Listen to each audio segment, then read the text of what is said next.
तो attempted murder है।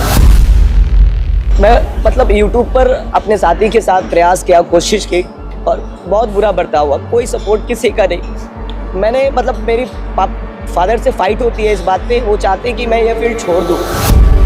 सबसे बड़ा चीज ये सर कि अति पिछड़ा समाज और माइनॉरिटी समाज में ये दोनों समाज को लड़ाने की कोशिश की जा रही है, जिससे सामाजिक न्याय भी कमजोर हो रहा है और सांप्रदायिकता भी बढ़ रहा है। तो दलित है, पिछड़ा है, उनके ऊपर झूठा मुकदमा कराकर सर जेल भिजवाते रहे। यानी कि सर न्याय की कोई उम्मीद ही नहीं है। जहां हम लोग कहते हैं कि डेमोक्रेसी है, लेकिन डेमोक्रेसी नाम की कोई चीज नहीं है।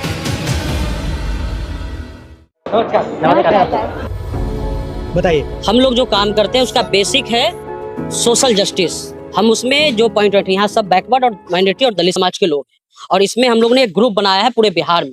जहां भी कास्ट एट्रोसिटी होती है, जहां बच्चों के साथ बलात्कार होता है और एफआईआर नहीं होता है, तो हम उसको करते हैं। पीएमसीएच का मामला जो मुजफ्फरपुर का था, सर गए, उसको सबसे पहले हमारी टीम ने कवरेज किया। और एक सबसे बड़ा चीज ये सर कि अति पिछड़ा समाज और माइनॉरिटी समाज में ये दोनों समाज को लड़ाने की कोशिश की जा रही है, जिससे सामाजिक न्याय भी कमजोर हो रहा है और सांप्रदायिकता भी बढ़ रहा है। तो हम लोग की मेन लड़ाई यही है कि हर हाल में जो सोशल आप कितने हो बिहार में? हम टोटल अभी 52 लोग हैं सर। ये 52 लोग एक दूसरे के दोस्त हैं? जी। या इनके बीच में भी लड़ाई होती है? नहीं, वो सामाजिक न्याय का जुड़ाव है। आपके आमदनी तो ठीक बनती है या नो सर?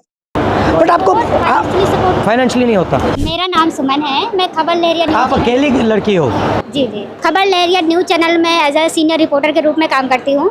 भारत का पहला ऐसा चैनल जो महिलाओं द्वारा प्रसारित किया जाता है। इसमें ऑल टोटल महिलाएं काम सारी करती महिलाएं? जी। इसमें पुरुष काम ही नहीं करते? से लगा करके पूरा मैनेजमेंट देखना, फाउंडिंग करना, सारा काम सिर्फ महिला ही। ये अच्छा आइडिया है। मेंटालिटी जो मुझे कवरेज करने में जो दिक्कत समझ आती है, वो काफ़ी चुनौतीपूर्ण रहता है कि आप एक सिंगल जो लड़की कवरेज करने के लिए निकलती है फील्ड पर, तो बहुत सारी चुनौतियाँ होती हैं। जैसे कि आप ऑटो पर मैं देखती हूँ कि लड़कियाँ नहीं रहती हैं, सिर्फ मुझे लड़कों के बीच में ट्रैवल करना होता है। गांधी मैदान में 9 बजे टोटल हर चीज़ बंद होती है। गांधी मैदान जैसी जगहों पर अगर फायरिंग हो जाती है, लोगों की डेथ हो जाती है, इतने बड़े उद्योगपतियों की अगर डेथ हो जाती है, तो वहाँ से भी अंदाज़ा लगा सकते हैं कि कैसा है।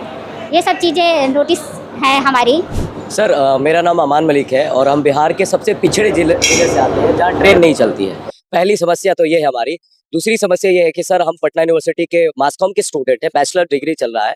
यूट्यूब और फेसबुक एक इंडिपेंडेंट प्लेटफॉर्म है जहाँ हम अपनी बात रखते हैं, रख रहे हैं। आपको अजीब नहीं लगता? मुझे लगता है, पता नहीं आपको लगता है या नहीं, कि आज अगर हिंदुस्तान का एक राजनेता हिंदुस्तान के लोगों से कम्युनिकेट करना चाहता है तो उसे अमेरिकन चैनल यूज करना पड़ता है, या फेसबुक या यूट्यूब या इंस्टाग्राम या गूगल। मतलब ये हमारे नहीं है। जिस दिन ये आपको बंद करना चाहे ये बंद कर देंगे।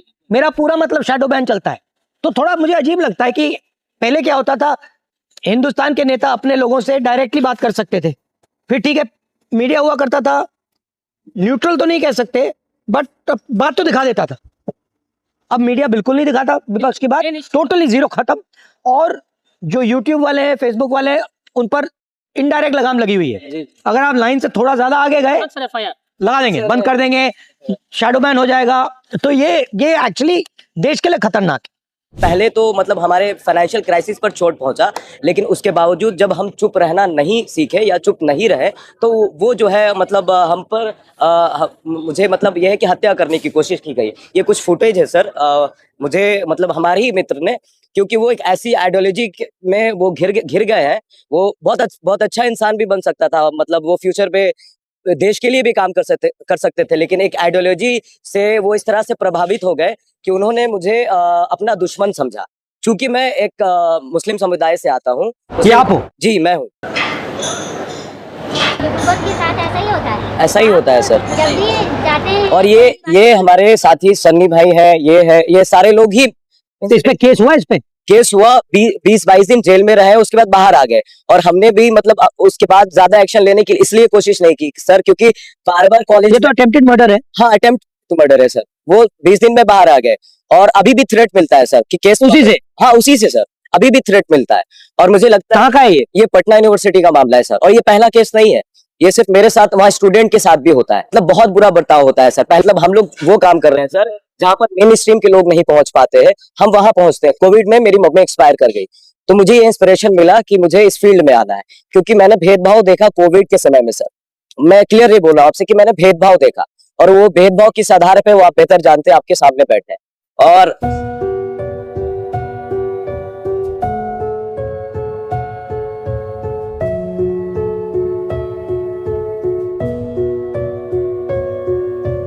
मैं अपने घर का सबसे बड़ा लड़का हूं और मैं मतलब YouTube पर अपने साथी के साथ प्रयास किया, कोशिश की और बहुत बुरा बर्ताव हुआ, कोई सपोर्ट किसी का नहीं।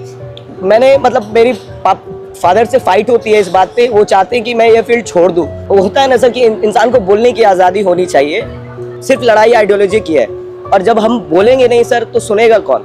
तो आइडियोलॉजी जिसकी आप बात कर रहे हो ये क्या है सर आपकी आइडियोलॉजी क्या है? सर मेरी आइडियोलॉजी है कि समाज में हर तबके को बराबरी की हिस्सेदारी मिले। हम सब जिस बैकग्राउंड से आते हैं ना सर, इन्हें बोलने नहीं दिया जाता था सर। यूनिवर्सिटी में इनके साथ रैगिंग होती थी जात के आधार पर, धर्म के आधार पर। सर मेरी मम्मी सबके साथ हुआ? हाँ सर, मेजोरिटी में यही है सर। मेरा नाम रविकांत चौरसिया है सर, मैं बिहार के खगड़िया से हूँ, बोलता खगड़िया हमारा चैनल है। और मैं इंजीनियरिंग बैकग्राउंड से आया, उसके बावजूद जिस प्रकार से था कि समाज की अंतिम पंक्ति के खड़े लोगों की आवाज बन सकूं। पिछले 5-6 सालों से सर खगड़िया जो 7 नदियों से घिरा है, गरीबी है और काफी सर जो है विस्थापित परिवार है, नदी के किनारे जो बसावट है, लोगों के घर कट चुके रहते हैं। इस तरीके की जो समाज की जो जनहित वाली जो समस्याएं हैं सर, वो मेन स्ट्रीम मीडिया में कभी नहीं दिखाती रही है और ना ही दिखाते हैं लोग। हमने प्रयास किया कि एक छोटी सी शुरुआत की और उसके बाद बहुत सारे लोगों का सर प्यार मिला। लेकिन जिस प्रकार से सर यातनाएं जो हम लोगों को मिलती रही है, जदयू के विधायक हैं डॉक्टर संजीव परवत्ता विधानसभा से सर, वो अनगिनत ऐसे जो है सामाजिक न्याय वाले लोग जो दलित हैं, पिछड़ा हैं, उनके ऊपर झूठा मुकदमा कराकर सर जेल भिजवाते रहे हैं। और अगर वो पीड़ित परिवार हमारे पास आकर के अगर अपनी बात को रखना चाहे और अगर हमने उनके वीडियोस को चलाया, उसके बाद सर वो धोखे से मुझे बुला करके अपने आवास पर उन्होंने हमारे साथ बहुत मारपीट की सर। किसी तरीके से हम वहाँ से सर जान बचा करके निकले। जब हमने थाने में FIR दर्ज कराई सर, हमारे केस फॉल्स हो गए और उनके द्वारा हमारे ऊपर 2-2 फर्जी मुकदमे करा दिए गए। यानी कि सर न्याय की कोई उम्मीद ही नहीं है। जहां हम लोग कहते हैं कि डेमोक्रेसी है, लेकिन डेमोक्रेसी नाम की कोई चीज़ नहीं है। ऐसे करते हैं,